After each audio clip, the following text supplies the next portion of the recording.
Hello, I'm David. And I'm Lucy. Welcome to another Tudor Cameo episode. These very short episodes will be slotted between regular ones and will cover those characters who made a fleeting yet tantalising appearance in other episodes. We don't always have a lot of information about them, so they can't have a full episode on their own, but they're too interesting to abandon completely, and they can help fill in the gaps and enable us to create as full a picture of the era as we can. And today... At last, it's Elizabeth Tilney. Oh. Yeah, someone, and sadly I forget who now, because it's going back years now. They asked us to do Elizabeth Tilney when we first started the podcast. And all the way along we've been saying, well, we'd love to, but we just haven't got the information. But Sophie Backus-Waterman brought out a book on Elizabeth Boleyn. And this is Tilney's daughter. So I managed to glean a bit of information. Right. Okay. Not a massive amount, I'm afraid.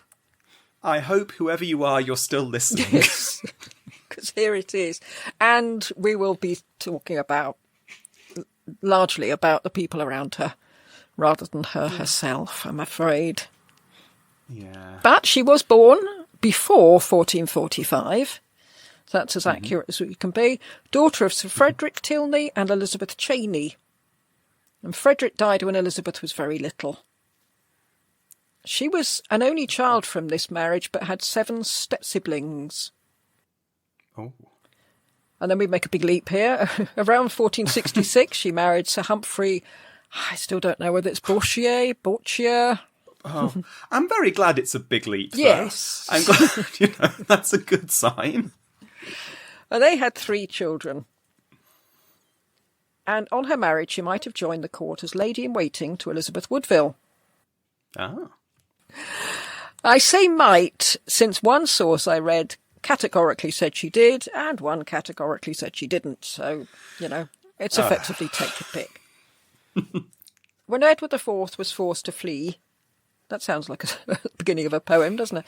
During the readaptation, Elizabeth Tilney stayed with the Queen in sanctuary in Westminster and was there at the birth of Prince Edward. Oh. In 1471, Elizabeth's husband Humphrey was killed at the Battle of Barnet, and the following year she married Thomas Howard. Oh. Yeah, that's a treat.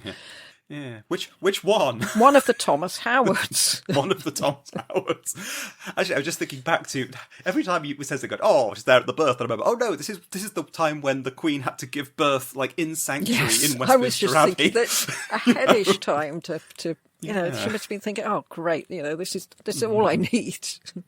And frankly, this is clearly the heir, and if he dies, and I'm the only person of less importance in the room. Yeah. This marriage was either arranged by Edward IV or by Thomas's father John, depending, again, on the source you read. Mm-hmm. With Thomas, Elizabeth would go on to have 11 more children. So that's 14 children altogether. Ooh. Yeah. And in that era, with their kind of antenatal care... She did well. Yes. She did very well. Several of these children are very interesting. I mean, the others are probably interesting too, but several of them are very interesting. The eldest child was... Oh, Thomas? Thomas Howard, yes, thank you. Thomas Howard. He rose to dizzying heights in Henry VIII's court, presiding over the trial of his niece and nephew, Anne Boleyn and George Boleyn, before falling from grace, spending some time in the Tower, and then only avoiding being executed because Henry died on the very same day as his execution. And he was played first by Bernard Hill and then by Timothy Spall in Wolf Hall. Yes. Confusingly, because they look nothing like each other. I know. I remember in Wolf Hall when we rewatched first 2 series and then immediately watched series 3, which was a particularly strange experience because they'd clearly reshot bits of that transitional scene but not others. So Tom Holland had suddenly turned into somebody who was a foot taller and completely different. And it was just... that was strange.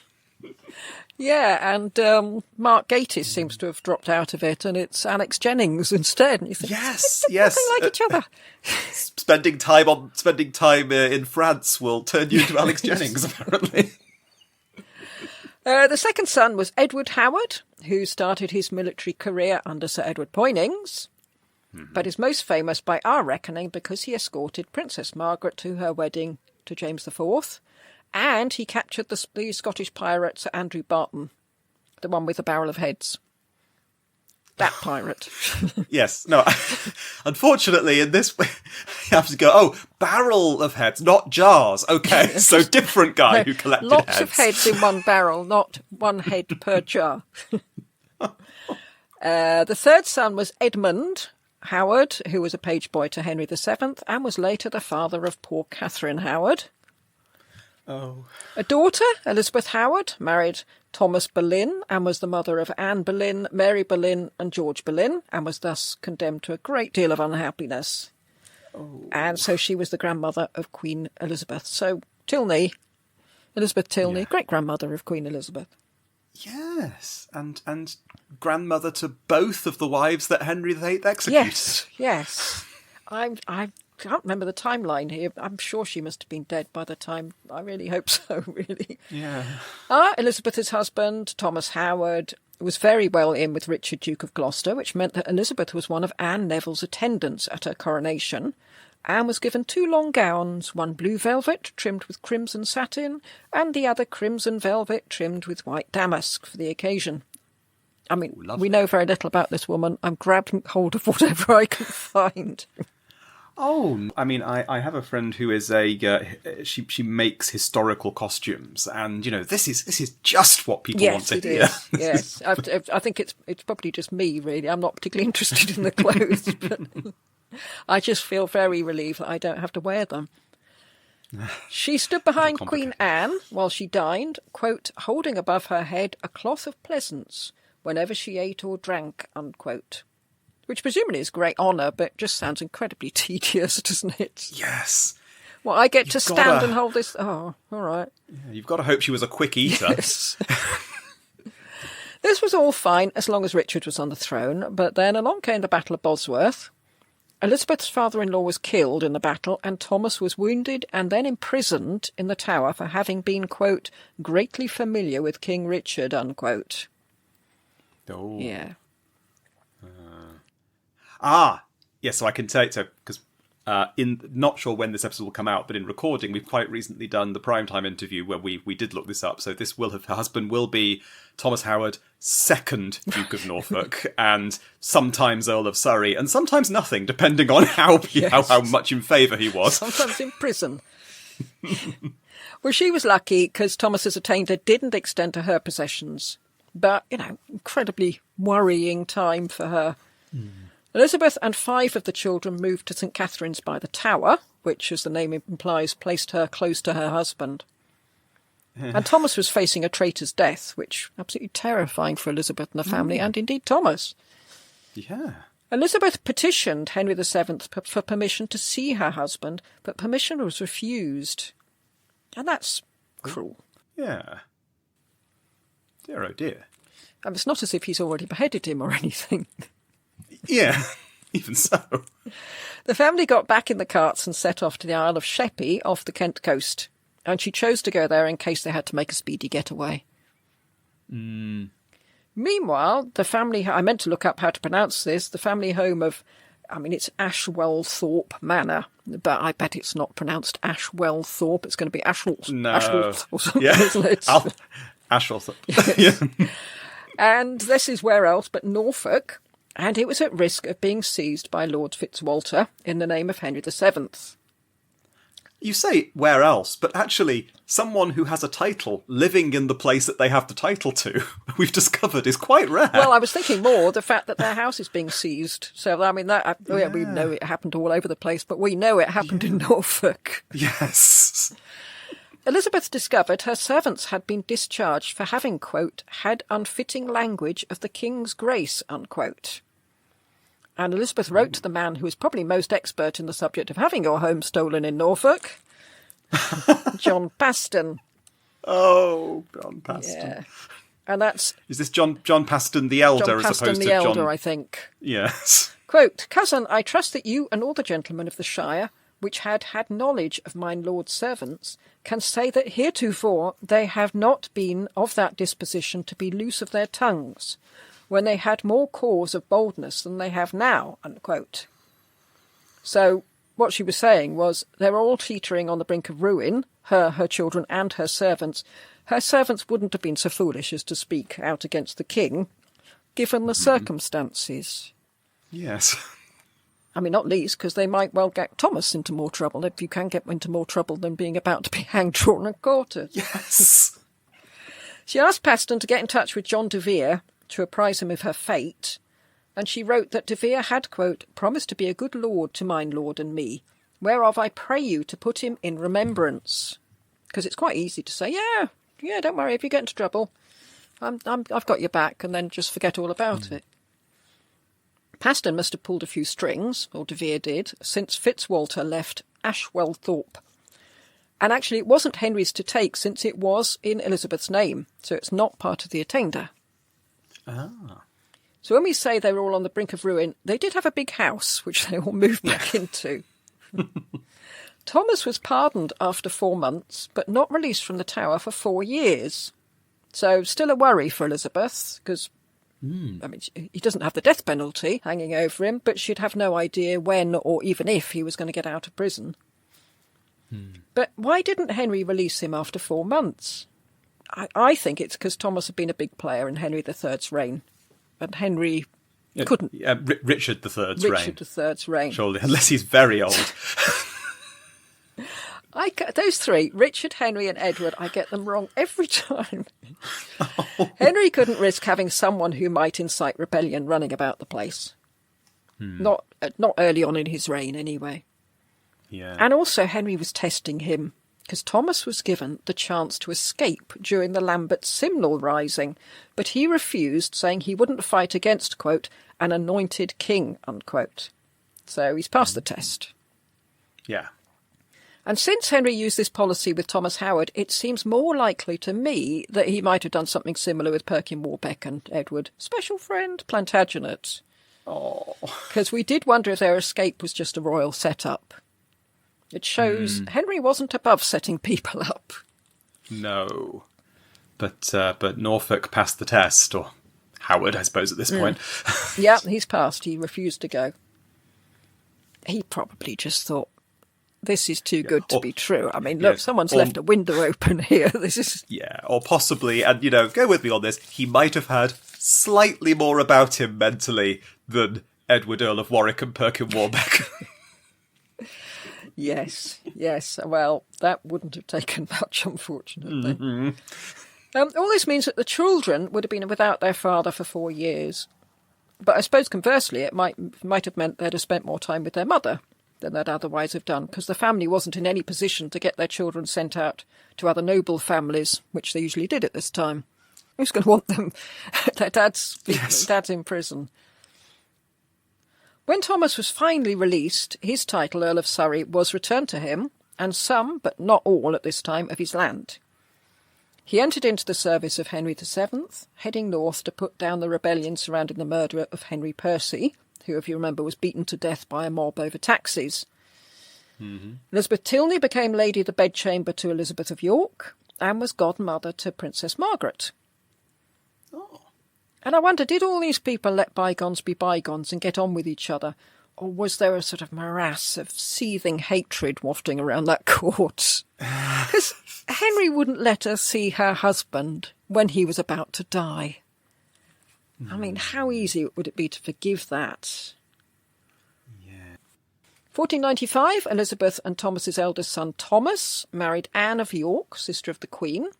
So, I mean, what a roller coaster these people's lives are. Yes. Henry VII gave Anne away and gave the happy couple 6 shillings and 8pence. He wonders where he got this reputation as a miser. Elizabeth Tilney was the heroine of John Skelton's poem, and we'll come across him next season, Garland of Laurel, which he wrote after visiting her at Sheriff's Hutton. Written, quote, by Master Skelton, Poet Laureate. I don't know if he was officially Poet Laureate, was he? Or did he just decide he was Poet Laureate? Yeah, I think it's one of those things where You could be called Poet Laureate because the first person who was called it was Chaucer, but there wasn't an ongoing post. It wasn't as official. So right. you didn't have a post of Poet Laureate till John Dryden, and then we had one continuously, or semi-continuously. Yeah. Okay. By Master Skelton, Poet Laureate, studiously devised at Sheriff Hutton Castle in the Forest of Galtrees, wherein are comprised many and diverse salacious and right pregnant electuaries of singular pleasure, as more at large it doth appear in the process following, unquote. So that's your title. Wordy chap, John Skelton. He really was. He really was, because I was going to read it, and it's over 1,600 lines long. This is the man who was tutor to Henry VIII. And it stems from the time when he was visiting Elizabeth and some of her other ladies, including her daughters, and they crowned him with a garland of laurel for being a jolly good poet. So he wrote a poem about it. But it's not very much about Elizabeth and the other ladies. Mostly it's about Skelton and what a good poet they thought he was. Yes. I suppose that's why he thought he could call himself, well, I've been crowned with laurels, therefore I am laureate. Yes, that literally. is what it means. Yes, literally. Yes. Look, I have them on my head. Well, Elizabeth died on the 4th of April, 1497. I mean, sorry, it's a bit abrupt, but that's why we had such trouble cobbling together enough information to get a cameo episode. Yeah. We're not sure where she's buried, since she gets confused with Elizabeth Talbot, who was Duchess of Norfolk. Elizabeth Tilney was never Duchess of Norfolk because her husband didn't become Duke of Norfolk until she died. Yes. Yes. So she was always just Common and Garden Countess of Surrey. Oh, yes, just the Countess of Surrey. But people will state adamantly that she was buried in a certain place until someone pointed out, well, no, that's not her, is it? That's someone else. She wrote 2 wills, which were a bit odd. Mm-hmm. In the first one, she gave half her manors to her husband and half to her heir by her first marriage. That's one of the Bourchiers. She gave £100 each to her daughters Margaret and Anne, but nothing to her other daughters Elizabeth and Muriel. They were unmarried at this time. Muriel. Yeah, I know. Yes. Lovely. I mean, it's a lovely name, but it's just we haven't come across one for a while. No, I don't like the name Muriel. I don't know why not. It's they were unmarried at the time of her death, so it's quite strange. You'd have thought, they would need dowry money. You normally give more to them. The second will was quite similar, except she took the £100 away from Margaret and Anne. Oh. So nobody knows why. Don't know why she left the 2 children out the first one and then left all 4 children out of the second one. I was really hoping you were going to say, and the king, she left 8 shillings and 6pence. And that's as much as I was able to find out about Elizabeth Tilney. We promised to do it, and now we've done it. Honestly, it's still interesting. You even in something as short as that, you get those little details of. I see her there, in a really nice gown, with her countess coronet on, going, "My arms are so tired. Yes. When will this woman finish her pudding?" Come on, shovel it in, gone. Yeah, and it's interesting to see how it all fits together. The Howards and the Boleyn. I mean, we'll come across it a lot next season, but... Yes. In our backstage conversations, we did at one point joke, could we maybe do the whole of season 2 without mentioning Anne Boleyn? But I think that would have been pretty difficult. And then I thought of an episode we could do, was Henry right to kill Anne? Which is going to put the cat amongst the pigeons. Yes, okay, well. Let us know if you think we should dare do that episode. Okay. I mean... We're just leaving the Ricardians behind us. We're about to reach the Anne Boleyn files. It comes straight in with that. The Anne Catherine partisans, I mean, it's still very live. Yes. Okay, well, that's it. That's Elizabeth Tilney ticked off the list. And thank you, whoever it was. And perhaps you get in touch and tell us who you were, who suggested her way back when. Absolutely. And if you know where she's buried, could you let us know? Actually, Philippa Langley, if you could, I know she's not as big, but could you go searching for this one, please? Here's another little project for you.